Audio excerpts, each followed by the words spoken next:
రానున్న తరాలకు, రాజులకు, శాసకులకు, అందరికీ ఇది తెలియటం అవసరం.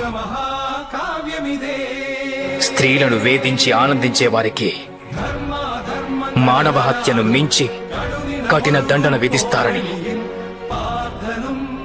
కలియుగం రానుంది. శాస్త్రాలు చెప్తున్నాయి.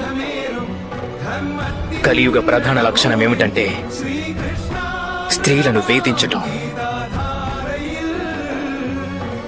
ప్రతిదినం స్త్రీలకు మానహాని జరుగుతుంది.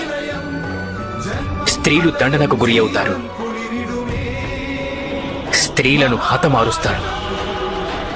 పురుషులు నానాటికి క్రూరులవుతారు. కానీ స్త్రీలు నానాటికి నిస్సహాయులవుతారు.